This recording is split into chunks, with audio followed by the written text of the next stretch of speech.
இந்தியாவில் மட்டும்தான் பிரமிப்பையும் ஆச்சரியத்தையும் வியப்பையும் ஏற்படுத்தக்கூடிய கோயில் நிறைய இருக்கு. அது எல்லா கடவுளுக்குமே அது பொருந்தும் சொல்றேன்.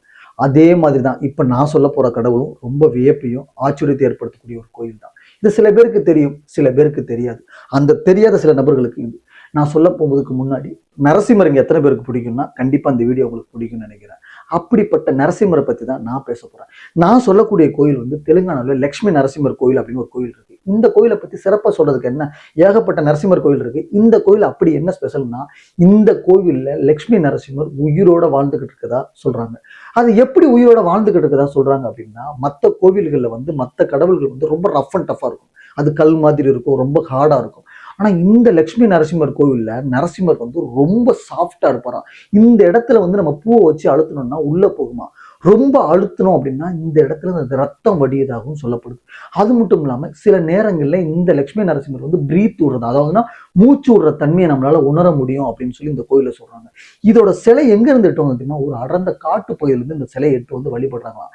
இந்த கோவில்ல நம்ம நினைச்சது, நம்ம வேண்டுனது, நம்ம விரும்பினது எல்லாமே நடக்கும்னு சொல்றாங்க. மற்ற கோவில்கள்ல நரசிம்மர் வந்து ரொம்ப ஆக்ரோஷமாகவும் ரொம்ப வீரியத்தன்மையா இருப்பாங்க. ஆனா இந்த நரசிம்மர் கோவில்ல அதோட சிலையோட தோற்றம் வந்து ரொம்ப சாஃப்டா இருக்குமா. அதனால நீங்க வேண்டுன எல்லாமே நடக்கும்னு சொல்றாங்க. இது நான் சொன்ன மாதிரி தெலுங்கானாவில் லட்சுமி நரசிம்மர் கோவிலா வழிபடக்கூடிய ஒரு கோயிலா இருக்கு. இந்த கோயில் உங்களுக்கு தெரியும் அப்படின்னா லொகேஷனோட கீழே கமெண்ட் பாக்ஸ்ல கமெண்ட் பண்ணுங்க. இல்லை இது போன்ற லட்சுமி நரசிம்மர் ஆலயங்கள் வந்து நிறைய கோயில் இருக்கு, இதோட இந்த கோயில கொஞ்சம் சிறப்பான ஏதாவது கோயில் இருந்தாலும் கீழே கமெண்ட் பாக்ஸ்ல நான் கமெண்ட் பண்ணுங்க.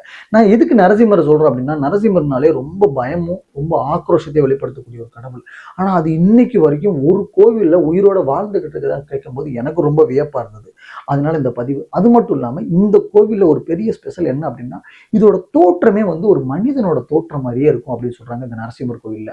இந்த நரசிம்மர் கோவிலை பற்றி உங்களுக்கு வேற ஏதாவது எக்ஸ்ட்ரா தெரிஞ்சாலும் கீழே கமெண்ட் பாக்ஸ்ல கமெண்ட் பண்ணுங்க. Thank you so much.